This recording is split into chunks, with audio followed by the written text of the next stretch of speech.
Bonjour Philippe Ballard. Bonjour. Le ministre de l'économie Bruno Le Maire, dans le journal du dimanche ce matin, fixe des lignes directrices, des directions, un cap. La fin du quoi qu'il en coûte, il le confirme, mais pas d'austérité non plus. Est-ce que c'est le bon sillage qui se dessine d'après vous? Alors c'est déjà une interview qui survient au lendemain de la notation qui est restée AA de Standard & Poor's, qui a changé de nom en cours de route, mais avec une perspective négative. Il faut bien l'avoir présent à l'esprit parce que je pense que les analystes ont quand même regardé le tableau de bord de l'économie française qui est pas reluisant. Déficit budgétaire, 165 milliards d'euros de déficit. Non mais on va perspective négative car il y a le doute que les 3% de déficit à la fin du quinquennat soit respecté. Alors, je reprends la démonstration, 165 milliards d'euros de déficit. On va emprunter 270 milliards d'euros sur les marchés financiers. La France, championne d'Europe. La dette laissée lors du premier quinquennat par Emmanuel Macron, c'est 600 milliards d'euros. Un tiers seulement dû à la Covid. Et on pourrait même rajouter les 165 milliards d'euros de déficit du commerce extérieur. Voilà, je pense que les analystes des agences de notation regardent tout ça. Et c'est pour ça qu'on est dans une perspective négative. Donc c'est trop et donc on a raison de vouloir tailler dans les dépenses comme l'annonce Bruno Le Maire? Mais non, mais il ne faut pas le faire. Nous, Marine Le Pen avait un programme extrêmement clair. C'était 68 milliards d'euros d'économies par an. On faisait des économies sur la politique migratoire, à peu près 20 milliards d'euros. On luttait contre la fraude fiscale et sociale. Là, Gabriel Attal, le ministre des Comptes publics, touché par la grâce, nous a présenté deux plans, mais qui sont largement en deçà de ce qu'il faudrait faire. La carte vitale biométrique, par exemple, pour prendre cet exemple, on a compris, c'était oublié. Et même sur le couplage carte vitale, carte nationale d'identité, là, il y a de la friture entre M. Darmanin, le ministre de l'Intérieur, et M. Attal. Contribution au budget de l'Union européenne. On est contributeur net, c'est 23 milliards d'euros. On ne perçoit que 12. On voulait réduire de 5 milliards d'euros. Les économies annoncées par Bruno Le Maire, vous dites, c'est quand même un bon début. C'est 10 milliards pour cette année, et puis beaucoup plus l'année prochaine, même s'il n'annonce pas exactement quelles mesures seraient effectives. Il vous renvoie dos à dos, vous et la NUPES, en disant que vous êtes irresponsable parce que vous ne proposez que des dépenses supplémentaires. Non, je viens de vous parler du programme de Marine Le Pen qui prévoyait 68 milliards d'euros d'économies. Sur un quinquennat, ça serait ça, 168 milliards. Reprenez le programme de Marine Le Pen.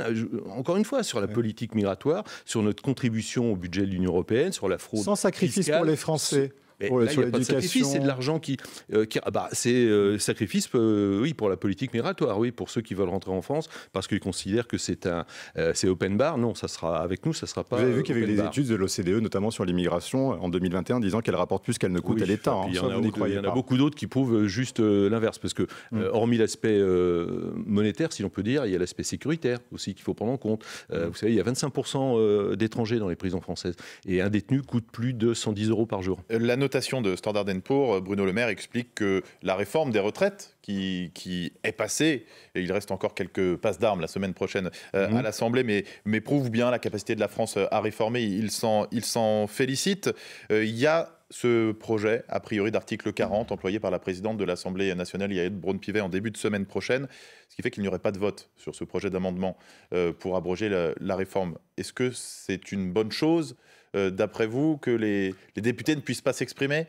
Vous doutez bien que je vais vous dire que c'est une mauvaise chose quand même. Alors, pour revenir un petit peu en arrière, ça c'est grâce... Alors, ça s'est passé en commission des affaires sociales. On ne va pas ennuyer les auditeurs et téléspectateurs avec ça, mais c'est pour qu'ils comprennent bien. Il y a LR, les Républicains, qui sont venus en soutien des macronistes. Ça s'est passé comme ça. Comme quoi LR est bien la béquille des macronistes, malgré les belles déclarations. Moi, je relisais les déclarations d'Éric Ciotti au mois de novembre, lors de la campagne interne pour la présidence des LR. Nous sommes dans l'opposition, nous ne serons jamais une force d'appoint pour les macronistes. Bon, démonstration en effet que c'est complètement faux. Et puis maintenant, vous le soulignez, les Français n'ont pas pu se prononcer par référendum sur cette réforme des retraites, qui, sondage ELAB cette semaine, est encore largement rejetée par 70% des Français, et les parlementaires, visiblement, parce que Mme Braun-Pivet va revenir effectivement le 8 juin dans l'hémicycle en nous disant article 40, ça crée une nouvelle dépense pour l'État, donc stop, on arrête là. Donc mais vous avez pas l'impression que la séquence est derrière nous? Vous dites les Français ne veulent pas de cette réforme des retraites, mais dans les sondages, Emmanuel Macron reprend des couleurs. Oui, quand on est au fond de la piscine, on peut remonter un petit peu, oui, d'accord. Donc vous n'y voyez pas. Et Marine Le Pen est la première opposante, si vous voulez. Et donc vous dites que si, en fait, vous continuez de dire, Ballard, qu'on soit clair, que si vous arrivez au pouvoir, vous revenez sur sur les 64 ans, vous redescendez à 62 ans. Mais alors que par exemple, Sandra Tour dit que cette réforme est une réforme nécessaire pour l'équilibre des finances publiques. Non, mais je renvoie au programme présidentiel. Nous, c'est très simple. Je vais vous le résumer en 30 secondes. Pour ceux qui ont travaillé entre 17 et 20 ans, retraite à 62 ans. On revient à l'âge légal à 62 ans et jamais plus de 42 annuités de cotisation. Parce que cette réforme, encore une fois, elle est injuste et inefficace d'un point de vue comptable. On pourra peut-être y revenir puisqu'on parlait gros sous il y a quelques instants. L'un des artisans à la manœuvre pour mener cette réforme des retraites, c'est le ministre du Travail Olivier Dussopt, qui sera jugé en novembre prochain pour des soupçons de favoritisme. Cette affaire de marché public dans les années 2000, quand il était député et maire d'Annonay en Ardèche, il garde la confiance d'Elisabeth Borne, c'est ce qu'a fait savoir Matignon. Quelle est votre position là-dessus? Présomption d'innocence à tout prix d'abord? Absolument. Nous, on respecte les institutions. Présomption d'innocence. Il y a un procès, on verra ce qui sort de ce procès. Mais je rajouterais quand même un petit peu comme. Alors, je rajouterai un petit commentaire. Dans ce gouvernement, il y a quand même entre le garde des Sceaux, par exemple, qui est mis en examen. Voilà, vous avez un ministre qui va avoir droit à un procès. Bon, voilà, les Français jugeront, mais présomption d'innocence, absolument, oui. Marine Le Pen, qui serait présidente, un ministre qui serait amené à être jugé ou une ministre resterait en poste? Il faudra poser la question à Marine Le Pen, mais je pense que c'est plutôt la voie qui se dessinerait, oui. Philippe Ballard, député Rassemblement National de l'Oise. On poursuit cette discussion dans un très court instant. Le temps de rappeler l'essentiel de l'actualité en ce dimanche. Le Fil Info, Sophie Echen. 3 personnes ont été mises en examen hier soir après la fusillade qui a fait un mort et un blessé vendredi à Nantua dans l'Ain. Le tireur présumé pour assassinat, il est en détention provisoire. Les 2 autres personnes, dont sa mère, sont poursuivies pour complicité. Au moins 15 morts et près de 500 arrestations au Sénégal où le calme semble revenir progressivement. Après 2 jours de violents affrontements entre les forces de l'ordre et les manifestants, ces derniers protestent contre la condamnation à 2 ans de prison d'Ousmane Sonko, principal opposant et concurrent du président Macky Sall. Une nouvelle mobilisation prévue contre les chantiers de méga-bassines, ces grandes réserves d'eau dédiées à l'agriculture. Le collectif Bassines Non Merci et les soulèvements de la terre appellent à un convoi de l'eau reliant Sainte-Soline dans les Deux-Sèvres à Paris. Ce sera entre les 18 et 27 août. Et puis en rugby, Perpignan peut souffler. Les Catalans restent dans le top 14 la saison prochaine après leur victoire en barrage contre Grenoble hier 33-19. France Info. Le 8-30 France Info. Benjamin Sportouche, Jules Dequisse. Et avec Philippe Ballard, donc député Rassemblement National de l'Oise. Philippe Ballard, la commission d'enquête sur les ingérences étrangères, votre parti l'avait demandé, il l'a même présidé pour tenter d'écarter les soupçons récurrents qui pèsent sur la relation de votre parti et le Rassemblement National avec la Russie, notamment à cause d'un prêt contracté auprès d'une banque russe en 2014. Et la commission a conclu en fait que vous étiez clairement sous influence russe et que vous en étiez, je cite même, une courroie de transmission. C'est un peu l'arroseur arrosé, non ? Non, alors c'est Madame Le Grip qui était rapporteure, Philippe Tanguy qui a conduit les débats et tout le monde a souligné la bonne tenue de la présidence de Jean-Philippe Tanguy. Par contre, Madame Le Grip, qui était députée LR, qui est maintenant députée Renaissance, dans ses écrits, c'est tout simplement mensonger, politisé, oui, malhonnête, oui, tout à fait. Non, mais il faut le dire parce que en lisant, parce que ça a fuité dans notamment Mediapart, alors que il devait s'écouler 5 jours ouvrés avant la publication entre le vote et la publication. Bon, bref, c'est de l'histoire ancienne maintenant. Mais qu'est-ce que vous avez appris en fait en lisant ? Qu'est-ce que vous avez appris en lisant ce qui a fuité ? Alors, nous, on n'a rien appris. En l'occurrence, il y a des réponses. Vous dites les conclusions sont malhonnêtes. Je vous propose d'écouter ce que vous répond le député Renaissance Pierre-Alexandre Anglade, qui était à votre place ici même à la même heure hier, qui participait à cette commission d'enquête parlementaire.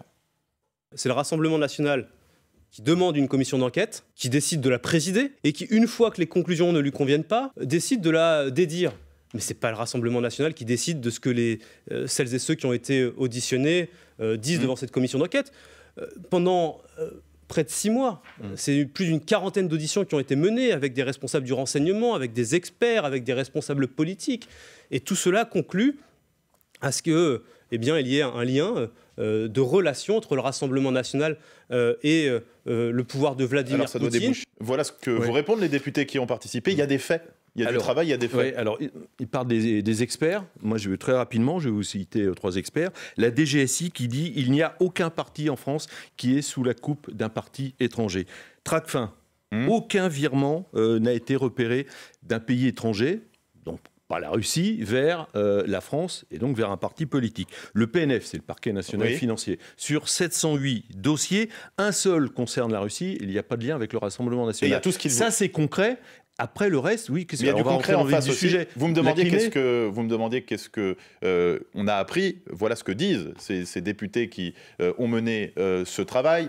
Beaucoup de déplacements, par exemple, d'eurodéputés en Russie, 4 déplacements de Marine Le Pen à Moscou entre 2013 et 2017, le dernier juste avant le premier tour. Là, il y a eu les conditions de l'octroi de ce prêt avec les conséquences qui ont pu en découler d'après les personnes membres de cette commission. Donc ils disent, il y a beaucoup d'éléments quand même, il y a des faits qui prouvent cette proximité, sans parler des déclarations de Marine Le Pen sur la Crimée, qui a légitimité. Il y a une phrase qui dit « Ce prêt a été octroyé parce que Marine Le Pen, le Rassemblement national, s'est aligné sur les positions de Moscou ». Non. Il n'y a rien du tout. Il y a rien. Ça fait pchit et vous faisiez référence. Alors, ça va être très rapide, je vous cite, parce que c'est sorti dans Mediapart. Non, mais c'est bien d'être précis parce qu'en effet, c'est un sujet complexe. Voilà, c'est dans Mediapart. Au cours de son audition, la chercheuse Cécile Vessier a évoqué l'enquête d'un média d'investigation russe.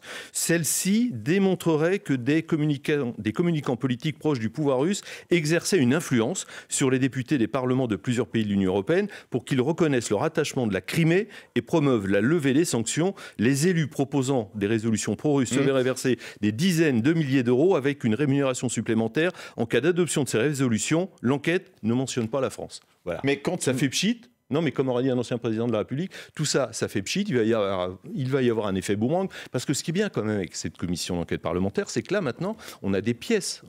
On parlait des experts, on a mené des auditions, je pense que Jean-Philippe Tanguy va, la semaine prochaine, reparler de cette commission d'enquête parlementaire. Et on a des documents en justice, d'ailleurs. Oui, mais il y aura des suites, parce que c'est quelque chose de mensonger et malhonnête. Voilà, tout simplement. Mais donc, les propos de Marine Le Pen sur la Crimée, c'est aussi ce qui a fait beaucoup réagir, le fait qu'elle ait légitimé le référendum de la Crimée, des personnes en Crimée qui auraient voté librement, ça lui était beaucoup reproché, justement. Il n'y a rien de nouveau. Marine Le Pen, elle l'a redit devant la commission d'enquête parlementaire, oui, on considère, au vu de l'histoire, la Crimée a été russe pendant 200 ans, ukrainienne pendant 60 ans. Bon, on va pas refaire l'histoire. Et maintenant que la guerre a commencé. C'est Khrouchtchev qui... Non mais attendez, il faut quand même différencier. On va pas refaire l'histoire de la Crimée, du Donbass, etc.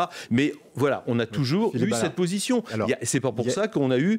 Alors, entre parenthèses, maintenant, il faut aller jusqu'au bout des choses pour que les auditeurs et téléspectateurs comprennent. On a compris qu'on ne vous mettra pas d'accord sur les conclusions de cette commission d'enquête parlementaire. C'est le moins qu'on puisse dire. Quand c'est mensonger, on n'est pas d'accord. Ouais. Il n'y a aucune banque française qui n'a voulu prêter de l'argent au Fonds national, au Rassemblement national. Emmanuel Macron, vous vous en souvenez, en 2017, disait on va faire une grande banque de la démocratie. Vous la réclamez. C'était d'ailleurs une des conditions pour François Bayrou, de se rallier. Elle est où cette grande banque de la démocratie? Et les commissions de compte de campagne affirment que le taux pratiqué, 6%, c'est pas un prix d'amis. Hein. Philippe Ballard, le président ukrainien Zelensky estime désormais que son armée est prête pour une contre-offensive. Est-ce que vous espérez une victoire des Ukrainiens? Mais nous, on a toujours été clair, il y a un pays qui est agressé, c'est l'Ukraine. Il y a un pays agresseur, c'est la Russie.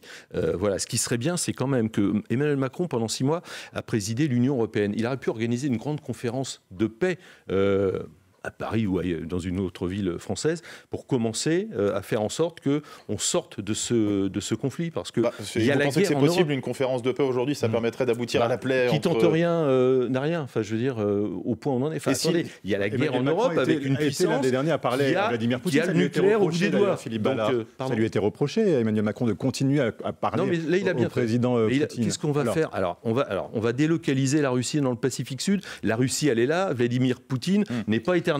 Donc il y aura une suite, autant la préparer tout de suite. Une dernière question sur l'Ukraine, simple. Si la contre-offensive ukrainienne va jusqu'en Crimée, par exemple, et que les forces ukrainiennes tentent de reprendre la Crimée. Tous les experts militaires qu'on peut entendre nous disent que là, ça n'ira pas jusque-là. Bon. Mais ce serait une erreur qui vivra que l'Ukraine essaye de reprendre la Crimée. Je pense que tous les experts militaires qui sont pas Rassemblement national, stratégie, mais sur le fond. Et même les États-Unis, je pense qu'ils diront à Zelensky stop. Et on leur envoie davantage d'avions aux Ukrainiens? Ah non, sûrement pas. Non, mais vous voulez... On est pour tout ce qui peut, des gilets pare-balles, du matériel médical. Non, mais vous rendez compte... C'est ce que réclame le président ukrainien. Oui, c'est pas parce qu'il le réclame qu'on doit lui donner. C'est pas parce qu'il le réclame qu'on doit lui donner. C'est déjà acté, donc c'est une erreur. Non, mais pas des avions français. Ah bah, c'est prévu que des pilotes ukrainiens soient formés sur des avions français. Que des pilotes soient formés sur des avions. Mais avoir des avions... Alors, pilotés par des Ukrainiens, mais qui combattent. On s'arrête à la frontière. Enfin, on va jusqu'où vous rendez... Non, mais franchement, il y a un moment. La France moi, je suis étonné. Pas dû faire il y a ça. des députés écologistes. C'était plutôt, moi, à mon époque, Peace and Love. C'était le Larzac. Là, ils sont pour aller défourailler dans le Donbass et les Russes. Mais attendez, on est en Europe. Potentiellement, ça peut se transformer en conflit généralisé. Enfin, faut savoir raison garder quand même. Mais donc vous dites c'est une erreur que la France forme des pilotes sur ses avions de combat en vue de leur livrer. C'est une erreur si jamais des avions français on sont les livrera pas. Enfin, la ligne rouge, c'est ça. On n'a pas à livrer d'avions français pour l'armée ukrainienne, très clairement. Si on les forme, c'est en vue qu'ils puissent piloter ces appareils. Dernier sujet, parce qu'il nous reste un petit peu de temps. On revient en France avec Didier Raoult. Vous avez certainement vu ça dans la presse. Philippe Ballard, l'Agence nationale de sécurité du médicament annonce qu'elle s'apprête à saisir la justice concernant un essai donc, de Didier Raoult sur le traitement du Covid par l'hydroxychloroquine auprès de 30 000 patients qui n'en étaient pas informés. Une quinzaine de sociétés savantes y voient le plus grand essai thérapeutique sauvage connu à ce jour. Alors Didier Raoult s'en défend. Vous le défendez ou il s'est transformé en docteur Folamour? Est-ce qu'il a dépassé les bornes? On va laisser la procédure aller à son terme. Vous vous souvenez qu'Emmanuel Macron a rencontré professeur Raoult à Marseille. Il s'est fait photographier, filmer. On se souvient aussi que Marine Le Pen s'était prononcée en faveur de la prescription. C'était une période. Elle avait mis un centon de Provence à l'effigie de Didier Raoult dans sa moi, j'étais à Marseille à l'époque et je veux dire, il y avait quelque chose. Oui, il y avait des centons, il y a des chauffeurs taxis. Tout le monde s'est trompé. Sur plusieurs points. Enfin, on marchait, on marchait. Enfin, voilà, on tenait. Sauf que le centon dans la crèche de Marine Le Pen, c'est en décembre 2021, donc c'est quand même beaucoup plus tard. Oui, mais encore une fois, professeur Raoult, Emmanuel Macron est allé le voir, il s'est fait photographier avec lui. Il a dit, oui, je vais le voir, je vais discuter, je vais voir ce qu'il a à me dire. Donc là, il va trop loin. Vous dites que là, avec l'enquête qui vient d'être ouverte et puis la procédure, on va voir les conclusions. Enfin, nous, on n'aime pas condamner les gens avant que la procédure aille à son terme. On va voir ce que ça donne. Mais en tout cas, cette enquête, la publication de cette enquête a été retirée. C'était une prépublication pas validée par les pairs. Elle a donc déjà été retirée par l'IHU de Marseille. Merci beaucoup. Merci. Philippe Bâtard. Je voudrais souhaiter une bonne fête aux mamans, parce que c'est la fête des mères aujourd'hui. Vous savez, les mamans, c'est quand même un des piliers de la nation. Merci beaucoup. Philippe Ballard, député Rassemblement de l'Oise, invité du 8h30 France Info.